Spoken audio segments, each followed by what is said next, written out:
On parle beaucoup moins du sida ces derniers mois et pour cause, voire ces dernières années. Et pourtant, la bataille contre la maladie n'est pas gagnée, loin de là. Le sida existe encore, il frappe encore. Et le risque, avec la crise sanitaire actuelle, le Covid, c'est qu'elle se développe et que la transmission du virus ne reparte à la hausse. Où en est la maladie en France? Où en est la recherche?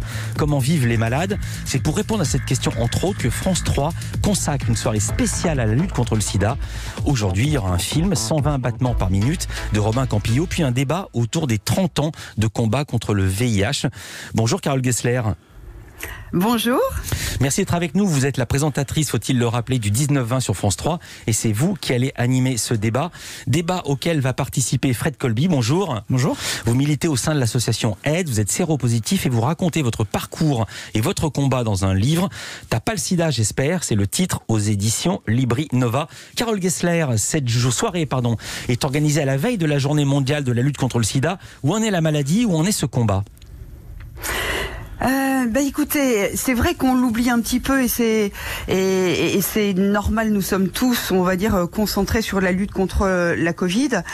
Mais c'est vrai qu'il y a encore 6000 contaminations par an en France et c'est un chiffre qui ne baisse pas. Fred pourra vous en parler. Il a fait beaucoup de prévention. Ça ne baisse pas parce qu'aujourd'hui, on se rend compte que l'information, la prévention, elle est en panne en France.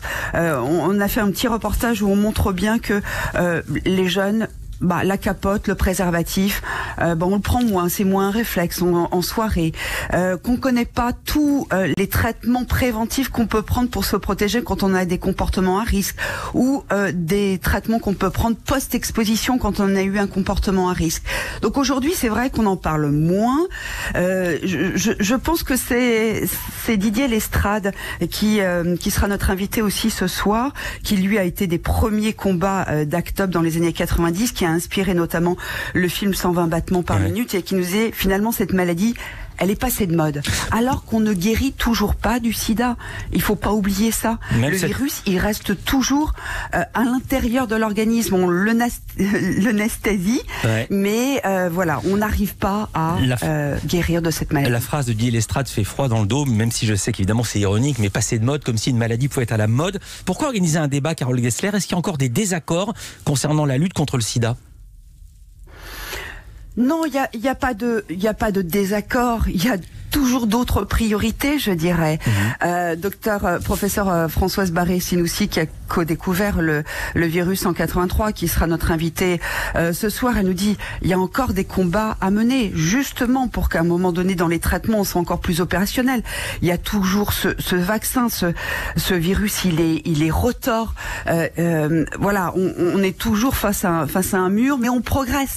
Et pour ça, on a besoin de la recherche, de la mobilisation. Et tant qu'on ne guérit pas de ce virus, il faut s'en protéger. Et c'est ce qu'on doit dire, nous, parents, l'école, la société, les médias, et c'est ce que fait France 3 ce soir. Alors, au cours de ce débat, vous allez revenir sur les 4 dernières décennies de lutte contre le sida. La première étape, c'était la découverte du virus, vous l'évoquiez. On est en 1984. On va vous faire entendre un document d'époque. C'est sur Europe 1, ça s'appelait Docteur Europe. Le sida est une maladie qui apparaît maintenant comme relativement en développement. Elle apparaît clairement liée à la présence d'un virus. Ce virus est transmis apparemment par le sang, la salive, le sperme. Et par conséquent, il est extrêmement important de pouvoir en détecter la présence. Tous les porteurs ne présentent pas la maladie.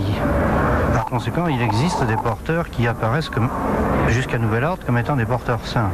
Jusqu'à nouvel ordre, on était en 84, Fred Colby, des porteurs sains, on sait aujourd'hui que c'est très rare. Oui, alors en fait, ce qu'il faut surtout retenir aujourd'hui, c'est qu'aujourd'hui, quand on est dépisté et traité, les traitements sont tellement efficaces qu'on ne transmet pas le VIH, en fait. C'est ce qu'on appelle le TASP, traitement comme prévention, indétectable égale intransmissible. Et ça, c'est une information super importante qu'il faut vraiment marteler, parce que pour moi, si vous voulez, elle entraîne aussi moins de peur des personnes vivant avec le VIH. C'est-à-dire que quand on sait que la personne ne peut pas transmettre le VIH, du coup, ça incite aussi les gens à aller se faire dépister. Et le dépistage, c'est un un gros sujet aujourd'hui dans la lutte contre le VIH. Je continue cette histoire des médias, puisque la culture des médias, ça nous intéresse. On saute, on passe de 84 à 94. Le sida prend de l'ampleur dans les têtes. Les médias se mobilisent. Il y a eu un programme unique sur les 7 chaînes alors disponibles. C'était le premier SIDAction, 6 heures de direct. C'était un événement pour que les Français prennent conscience de la réalité, de la gravité de la maladie. Europe 1 l'avait suivi avec un malade du sida et ses proches, des proches déçus de ce qu'ils avaient vu. Il faut que les gens voient. S'ils ne voient pas, ils ne comprennent pas. Et ça reste abstrait. Les malades, on ne les voit pas. Ils sont dans les hôpitaux, ils sont chez eux. Et les gens n'ont toujours rien compris parce qu'ils ne savent pas ce que c'est que le sida. Ils ne voient pas, ils ne le visualisent pas. Il aurait fallu montrer des malades, la réalité de la maladie, c'est-à-dire des malades dans des chaises roulantes, montrer la maigreur de la maladie, parce que quand les gens sont malades, ils sont maigres, montrer ce que c'est vraiment la maladie. Ça, on ne l'a pas vu encore. Montrer la vérité. Montrer la vérité. Fred Colby, je vous voyais hocher la tête, vous êtes d'accord avec ce qui avait été dit, on était en 94. Il faut montrer la maladie. Alors oui, en 94, par contre aujourd'hui on est en 2020, et c'est là où toute la différence, elle est en 96, les trithérapies sont arrivées, ça a changé fondamentalement donc le visage de la maladie, et aujourd'hui je pense qu'au contraire, il faut montrer des séropos qui vont bien, comme moi par exemple, moi je vais bien, je suis en bonne santé, pourquoi ? Parce que ça, encore une fois, ça dédiabolise un petit peu les personnes vivant avec le VIH, et ça permet aussi aux gens d'aller se faire dépister, encore une fois, c'est hyper important. Aujourd'hui, il y a 25 000 personnes en France qui sont séropositives et qui ne savent pas, et qui ne vont pas se faire dépister parce qu'ils pensent qu'un diagnostic du VIH, c'est la mort. Alors qu'aujourd'hui, on a des traitements qui permettent de vivre bien et longtemps. Donc le message essentiel aujourd'hui, c'est faites-vous dépister. On continue de parler de cette soirée spéciale sur France 3 consacrée à la lutte contre le sida avec Fred Colby de l'association AID et Carole Gessler, qui reste avec nous. À tout de suite. On est avec Fred Colby, auteur de T'as pas le sida, j'espère, publié aux éditions Librinova. On en parle avec lui de cette émission qui sera diffusée ce soir sur le plateau de France 3. Il y aura le film 120 battements par minute et puis un débat animé par Carole Gessler qui est avec nous. Ce sera à 23h30 ce débat. On parlait du SIDAction il y a quelques minutes, Carole Gessler. Pourquoi ce genre de grosse émission statutaire créée sur le modèle du Téléthon n'existe plus aujourd'hui et est-ce que vous le regrettez ? C'est pas qu'elle n'existe plus. C'est vrai qu'on est cette année notamment a été une année très particulière, 2020. Voilà, à la fois en mars, la Journée mondiale du SIDA. C'est pour ça que France 3, on a voulu marquer le coup et se dire que même si cette année 2020 a été entièrement, on va dire, consacrée avec toutes nos énergies sur ce Covid, on ne doit pas oublier une épidémie qui est toujours là en France. Et Fred le disait très bien. Le message aujourd'hui et cette année.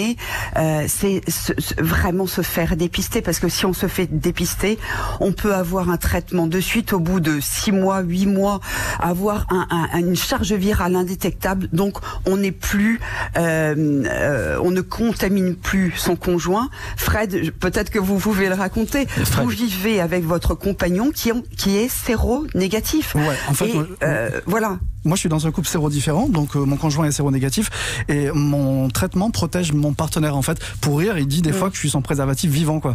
Mais c'est vrai, en fait. Et ça, c'est quelque chose qu'il faut vraiment marteler, en fait. Aujourd'hui, on a tous les outils pour mettre fin à l'épidémie. C'est-à-dire que si toutes les personnes qui sont exposées au VIH se font dépister et traiter, soit avec le traitement préventif qui est la PrEP, soit avec le traitement pour les personnes vivant avec le VIH, on peut mettre fin à l'épidémie. On a les outils. Ce qui manque aujourd'hui, c'est la volonté politique. Ouais. C'est-à-dire que le VIH, comme le Covid, comme toutes les grandes épidémie, c'est une épidémie aussi sociale.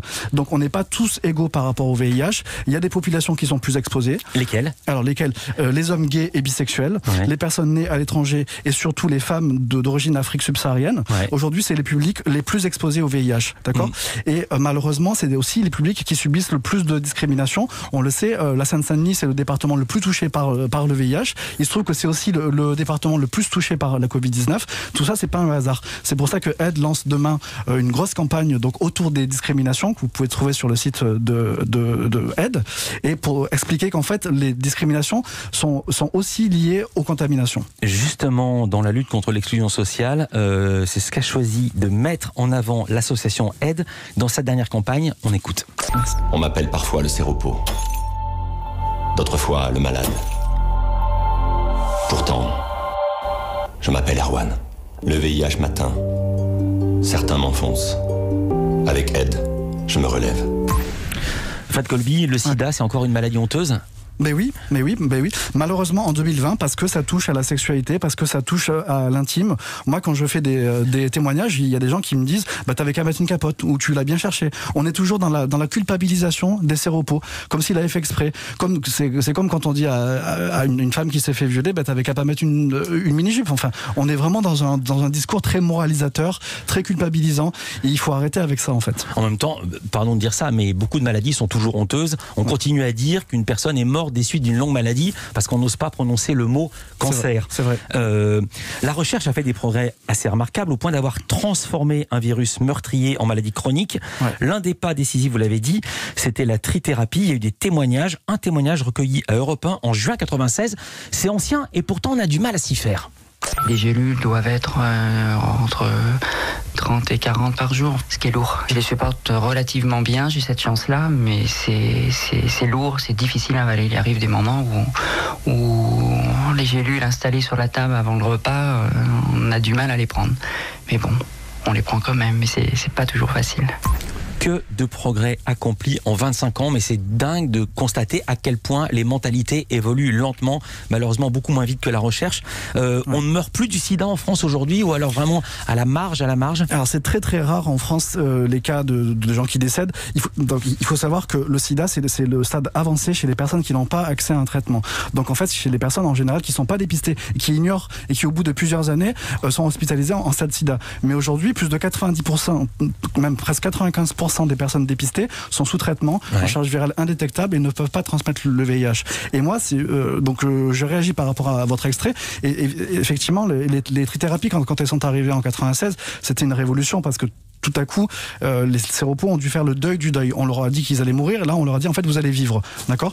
Donc c'était hyper violent. En plus, c'est violent, mais c'est une bonne nouvelle, non? Oui, mais le deuil du deuil, moi je le prends tout de suite. Hein. Bien sûr, mais ce que je veux dire, c'est que psychologiquement, c'est des gens qui s'étaient préparés à mourir aussi, qui avaient arrêté de travailler, qui avaient plus de projet de vie, etc. Donc il a fallu réapprendre à vivre, etc. En plus, les premiers traitements, vous l'avez entendu, c'était 25 cachets par jour. Aujourd'hui, moi j'ai 4 cachets par semaine. 4 cachets par semaine. C'est l'allègement thérapeutique. C'est pour vous dire le progrès qu'il y a eu en 25 ans. Et ça, il faut le dire. Hein. Puisqu'on parle de progrès, on parle beaucoup de vaccins ces derniers temps, plusieurs vaccins contre la Covid en moins d'1 an. Près de 40 ans après la découverte du VIH, il n'y en a toujours pas contre le sida. Pour quelle raison? Alors, il n'y a pas de vaccin parce que c'est très compliqué. Parce que le VIH est un virus très complexe. Par contre, il y a quelque chose qui se rapproche du vaccin et dont on ne parle pas assez, c'est la PrEP. La PrEP, c'est un traitement préventif que prennent donc les personnes qui sont très exposées au VIH et qui est l'équivalent presque d'un vaccin. C'est un traitement quand même révolutionnaire qui a permis dans certaines villes comme San Francisco par exemple de pratiquement éradiquer l'épidémie du VIH. Donc ça c'est quelque chose dont il faut parler. La PrEP est remboursée en France depuis janvier 2016. Malheureusement elle n'est pas déployée à l'échelle nationale. Il n'y a pas de campagne nationale. Aujourd'hui le ministère de la Santé s'est pas focalisé sur ce sujet-là et c'est dommage. Voilà. Carole Gessler, vous allez parler de la PrEP ce soir, j'imagine? Exactement, ça va être un de nos axes, notamment puisque ce que disait très bien Fred, on a les outils aujourd'hui pour faire baisser ce chiffre de 6000 contaminations par an en France. Ouais. On a tous les outils en matière de prévention, on a les outils médicaux. Maintenant, il faut en reparler du sida. Ce soir, c'est une façon de le faire. Et moi, ce que j'aime bien, vous disiez, le SIDAction, il y a moins ces grands barnums autour du sida. Eh ben, ce soir, sur France 3, on a choisi la porte d'entrée de la fiction, parce que si vous avez vu ce film 120 battements par minute, restez les 3 premières minutes, vous resterez les 2 heures du film et derrière vous regarderez le débat.